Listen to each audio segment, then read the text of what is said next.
My understanding is Public Safety Minister Marco Mendicino is live on Parliament Hill with us right now. Hi, Minister. Good to see you. Understanding is correct. Can you hear me okay? Vassy.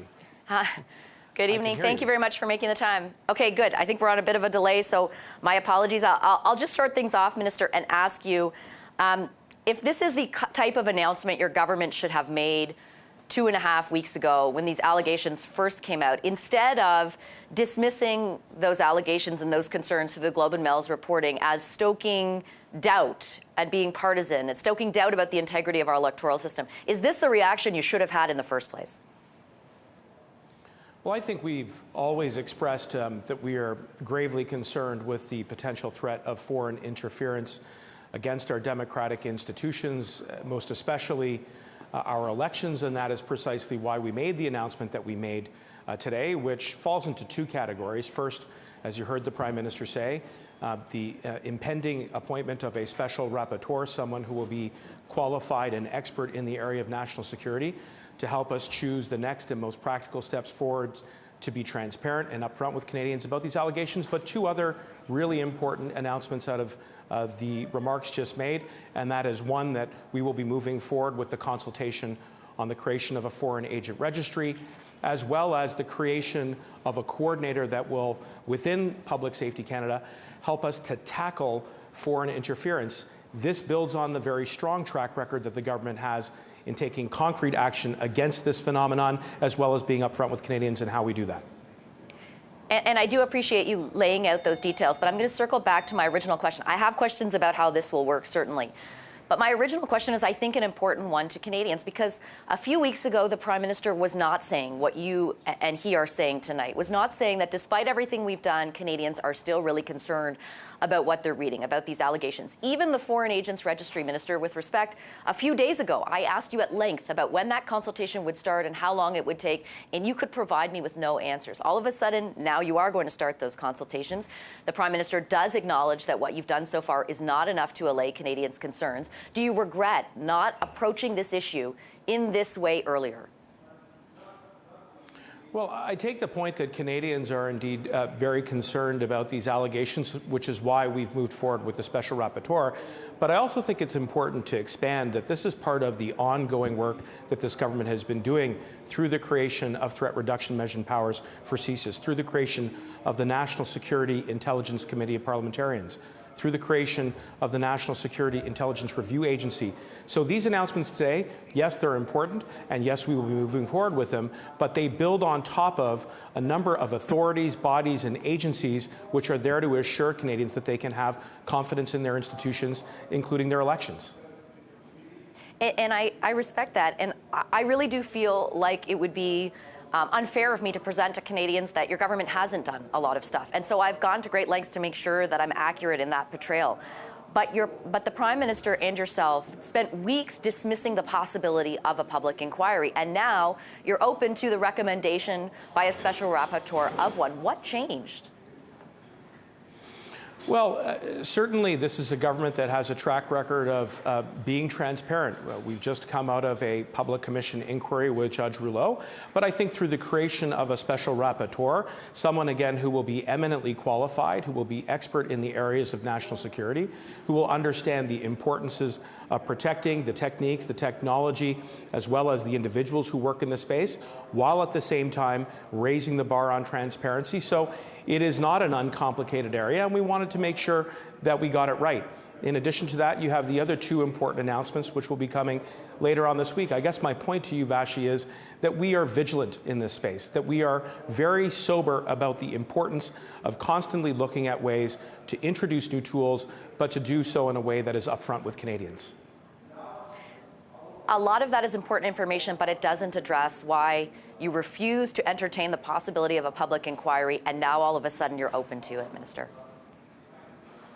Well, again, I think regardless of the venue or the forum in which we continue to examine these very serious allegations, it will be governed by well-established principles with regards to national security law, the need to protect the people that work in that space, the technology and the tactics, as well as also being transparent. And again, Vassy, I would point out that this is work that we embrace. We understand that Canadians need to be assured. We have the benefit of the Rosenberg report, which again confirmed that the 2021 election was free and fair. But rather than resting on our laurels, we're going to take the recommendations from that report. We've appointed a special rapporteur, and now we will do this work in conjunction with all parliamentarians so that Canadians can be confident in their democratic institutions. Minister, I'm glad you brought up Mr. Rosenberg because I had the opportunity to interview him. And he pointed out a couple of things to me. First of all, that his report and his investigation or work looking into what the panel had decided about the 2021 election did not include the allegations that have thus far come forward from the Globe and Mail primarily. So he could not comment on the veracity one way or the other or their impact on the election. And second of all, and I think we have the clip, I think I can play it, he actually said an inquiry should be on the table. Have a listen. There have been other precedents in the past of bringing in sort of respected retired judges who have security clearances who could at least look at the documents even if they didn't fully explain what they were. So, you know, it's an option that I think needs to be on the table, but I would also say that it's important to think through what is the scope of the public inquiry. Once again, Minister, I know that there is no debate about the outcome, the free and fair nature of the outcome of the 2021 election. Do you submit, though, if Mr. Rosenberg has not reviewed the information as alleged through the reporting in the Globe and Mail, that there could have been impacts, for example, on specific ridings? Well, I suppose I would comment at the outset that the option that he argues should be left on the table is precisely what we confirmed today, and that the special rapporteur will have an opportunity to, again, survey all of the various options and then make a recommendation to the government. And you heard the Prime Minister say that we will accept that recommendation. As part of that, there will also be an opportunity for the special rapporteur to make recommendations with regards to the scope, the terms of reference, so that it can be appropriately broad, so that we can shine a light on these allegations and any other recommendations in the space of fighting against foreign interference so that we can protect our democratic institutions.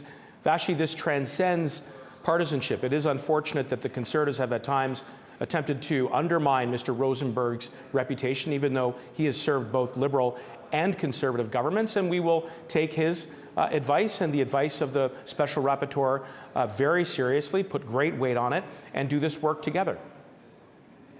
Just to quickly say, I interviewed Dominic LeBlanc, Minister LeBlanc, right after that, and his answer was not anything like yours. He was actually, again, rebuffing those calls for an inquiry. But I want to move on. On the special rapporteur, I think you just said it, but just to be clear for Canadians listening, if the recommendation is, from whomever is appointed to this role, that your government should conduct a public inquiry, here are the parameters, you will adhere to whatever that recommendation is?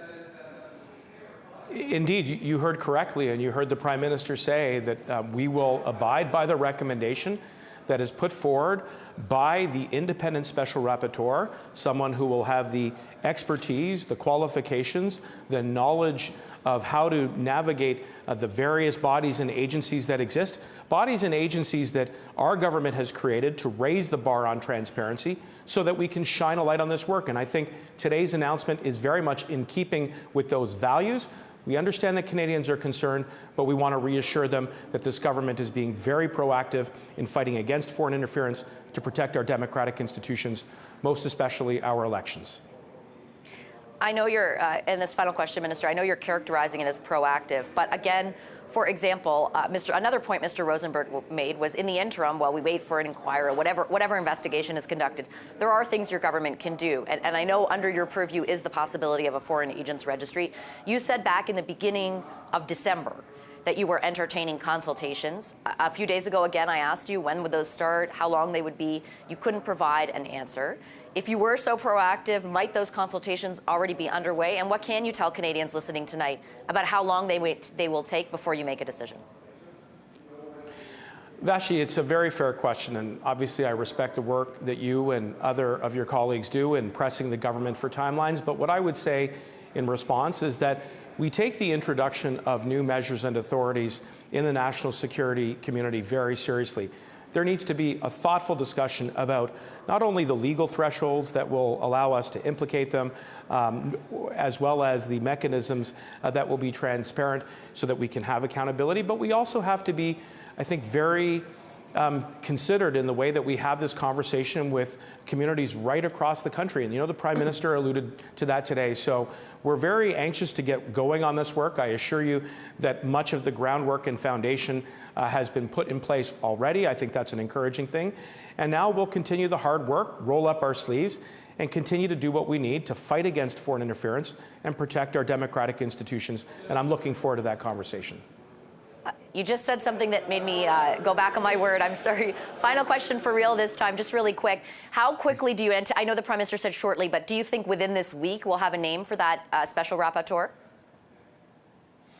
As quickly as we possibly can. And Vassy, like I did tonight, I'll be happy to come on and talk about it as soon as we have more news.